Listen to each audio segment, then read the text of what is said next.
रूसी तेल खरीदारी को लेकर बार बार भारत को आंख दिखाने वाले अमेरिका को भारत का दो टूक जवाब सुनना चाहिए। भारत के विदेश मंत्री डॉक्टर जयशंकर स्पष्ट तौर पर पश्चिमी देशों को भारत की तरफ से क्या मैसेज दे रहे हैं? If you have a problem buying oil from India, oil or refined products, don't buy it.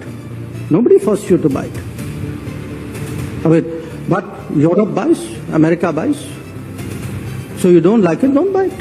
S Jaishankar साहब, उनका एक वीडियो क्लिप ट्विटर पे मैंने देखा है और वो देख के मेरे खासे रोंगटे खड़े हो गए हैं, होश मेरे उड़ गए हैं। आपकी भी उड़ जानी चाहिए। जब मैं उसकी तफसीलात आपको बताता हूँ, उसको आप जाके चेक कर सकते हैं। आज डॉक्टर जयशंकर ने सीधा अमेरिकन को ये कहा है कि we have red lines. Is Europe still buying Russian oil? और आप अगर रशिया के तेल से आपको बहुत प्रॉब्लम है तो आप ना खरीदें, आप ये तेल ना खरीदें, हम दुनिया में कहीं और बेच देंगे। Europe's also buying natural gas still now. तो विदेश मंत्री एस जयशंकर ने दो टूक यहाँ पर साफ कह दिया, अपने हितों की रक्षा हम करते रहेंगे। फर्स्ट टाइम मैंने देखा है कोई एशिया में कोई एक ऐसा कंट्री जो अमेरिका के अगेंस्ट खड़ा हो रहा है कि अमेरिका कौन होता है हमारे ऊपर सैंक्शन लगाने वाला। वो कह रहे हैं जी, जब से यूरोपियन यूनियन ने बैन किया है, सबसे ज्यादा तेल पाइपलाइन, जो गैस पाइपलाइन है, वो तो यूरोपियन यूनियन के पास आई है 37%। क्योंकि रूस के साथ एक खास कुर्बत रही है भारत की हमेशा से ट्रेडिशनली। खारजा जयशंकर की तकरीर पर हैं। अब एलामिया में फोरम ने यकतरफा तिजारती पाबंदियां लगाए जाने की मुखालिफत की और कहा कि यकतरफा पाबंदियां वर्ल्ड ट्रेड ऑर्गेनाइजेशन के कवानीन के खिलाफ हैं। इस सारे तनाजुर में भारत सरकार पर ट्रंप के टैरिफ का जरा भी असर नहीं पड़ रहा। यकीन नहीं तो विदेश मंत्री डॉक्टर जयशंकर का बयान आप खुद सुन लीजिए। तो रिलेशनशिप रशिया के साथ वो कॉम्प्रोमाइज नहीं होगा। China will firmly stand with India to uphold the multilateral trading system. हम लाते हैं टॉक शोज और अनलिमिटेड एंटरटेनमेंट सिर्फ YouTube पर। अगर आपने अभी तक हमारा चैनल सब्सक्राइब नहीं किया तो अभी सब्सक्राइब करें और बेल आइकॉन को क्लिक करके हमारी लेटेस्ट वीडियोस के बारे में अपडेट जानें। किस कॉन्फिडेंस के साथ जयशंकर ने पश्चिमी देशों को भारत का मैसेज दिया है? ट्रंप है ना, वो बेचारा अल्लाह वालों ही ना खसियानी बिल्ली खंबा नोचे वाला हिसाब है ना, वो हर एक वालों बेस्ती हुंदा चला जा रहा है। बयान वाकई सुनने लायक है। It's funny you have people who work for a pro-business American administration accusing other people of doing business. Okay, that's really curious. But here's the point. If you have a problem buying oil from India, oil or refined products, don't buy it. Nobody forced you to buy it. I mean, but Europe buys, America buys. So you don't like it, don't buy it. India के साथ हमने मुकाबला तो हमारा बड़ा जबरदस्त है, हर सतह के ऊपर हम मुकाबला करना चाहते हैं, लेकिन ये जो फॉरेक्स जो एक्सचेंज है, जो रिजर्व्स हैं उनके फॉरेन एक्सचेंज के, अब ये देखें कि वो कहाँ पे चले गए हैं। कब तक? और आप देने का कोई बात ही नहीं करते हैं, काशकोल लेके खड़े हो जाते हैं उधर, करें थोड़ी देर और मेहरबानी से थोड़ा और दे दें जी, थोड़ा और दे दें। What are you? Now you have self-respect. Doctor Jaishankar ने सीधा अमेरिकन को ये कहा है कि वी हैव रेड लाइंस। और ये जो इंडिया यूएस ट्रेड डील है, इसके ऊपर वो कह रहे हैं कि जो आप हमें तंग कर रहे हैं, हमारे साथ आप ज्यादती कर रहे हैं, दिस इज अनफेयर। और आप अगर रशिया के तेल से आपको बहुत प्रॉब्लम है तो आप ना खरीदें, आप ये तेल ना खरीदें, हम दुनिया में कहीं और बेच देंगे। तो ये एक जयशंकर की तरफ से एक ये मैसेज आया और उन्होंने कहा कि हमारा जो एनर्जी जो रिलेशनशिप है रशिया के साथ, वो कॉम्प्रोमाइज नहीं होगा। We are not going to compromise that. जो चाइनीज इंडिया को मशवरा देते थे कि if you will give bully an inch he will take a mile, लगता है इंडियन समझते हैं कि हमने अमेरिका को इंच भी नहीं देना। सो ये एक चीज है। वो कहते हैं ये चाइना के ऊपर ये कानून अप्लाई नहीं होता, ये इंडिया के ऊपर कानून आपके अप्लाई होते हैं, तो हम ये नहीं बर्दाश्त करने वाले।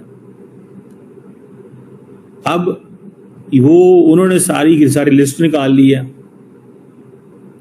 जब से यूरोपियन यूनियन ने बैन किया, सबसे ज्यादा तेल किसने लिया है? वो ये कह रहे हैं, वो कह रहे हैं जी, जब से यूरोपियन यूनियन ने बैन किया है, सबसे ज्यादा तेल पाइपलाइन, जो गैस पाइपलाइन है, वो तो यूरोपियन यूनियन के पास आई है 37%। चाइना के पास 30%, तुर्की के पास 27%। ना वो कहते हैं तुर्की को कुछ कहते हैं, ना आप चाइना को कहते हैं। और European union itself pipeline gas ले रही है। LNG वो कह रहे हैं रशिया से जो 51% LNG है वो यूरोप ले रहा है, चाइना 21%, जापान 18%। वो कहते हैं क्रूड ऑयल हम 38% ले रहे हैं, चाइना 48%, 47% ले रहा है। हमारा आपको 37% क्रूड ऑयल चुभता है, लेकिन यूरोपियन यूनियन की जो गैस पाइपलाइन से जो गैस आ रही है 37% वो आपको नहीं चुभ रही। यूरोपियन यूनियन जो LNG ले रही है 51% वो आपको नहीं चलती। Oil products other than that तुर्की 26% ले रहा है, चाइना 13%, ब्राजील 12%, इंडिया भी कोई 6-7-8%।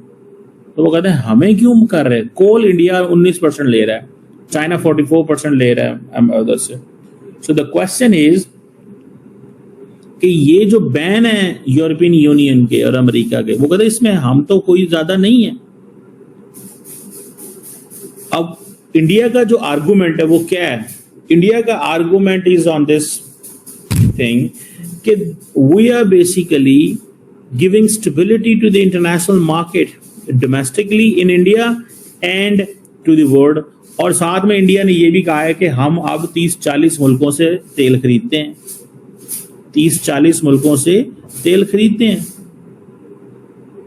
और ये वो चीज वो कह रहे हैं कि ये आप जो है ऑयल जो है इसको मार्केट जो है वो स्टेबलाइज करती है।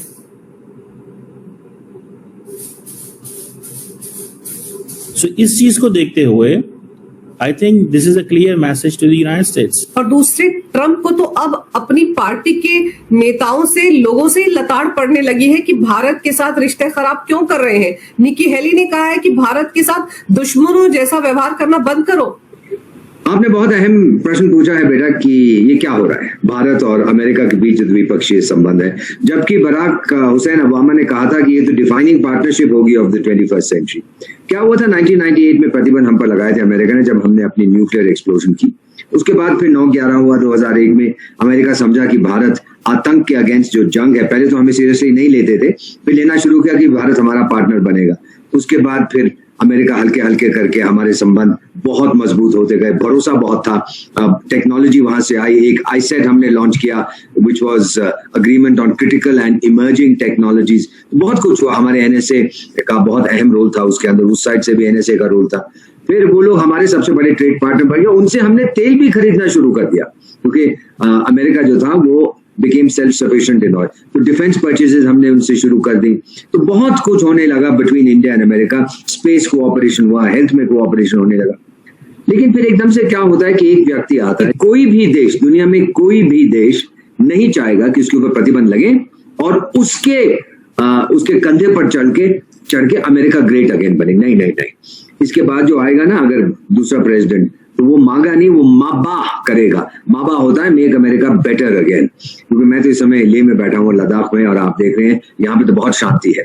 तो अमेरिका की जो नौटंकी है ट्रम्प साहब की बहुत दूर की लगती है। सो इसने क्या किया है, आप देखिए, हमको कह रहा है कि, और उसके जो सहयोगी हैं व्हाइट हाउस में, कि भाई आप जो तेल खरीदते हैं रूस से, वो वॉर एफर्ट को सपोर्ट करता है। चलिए मान लीजिए, तो आप उस करके मुझ पे प्रतिबंध लगा रहे हैं, चलिए ये भी बड़ी अच्छी बात है, मैं मान गया। लेकिन यूरोपियन यूनियन और जापान तो तेल खरीदते थे, लेकिन वो तो हथियार भी देते थे यूक्रेन को, वो तो आपका समर्थन करते थे, तो फिर उन पे टैरिफ क्यों लगाए? बहुत कंफ्यूजन है उसके दिमाग में कि भाई अगर मैं रूस का समर्थन, मैं हथियार नहीं दे रहा, अगर मैं रूस का समर्थन कर रहा हूँ, चीन हथियार दे रहा है लेकिन चीन पे प्रतिबंध नहीं लगा। तो आपको ये वीडियो कैसा लगा कमेंट बॉक्स में जरूर लिखिए। इस वीडियो को लाइक कीजिए, शेयर कीजिए, सब्सक्राइब करना ना भूलिए आपके चैनल EFC.Z को। मिलते हैं अगली वीडियो में। जय हिंद।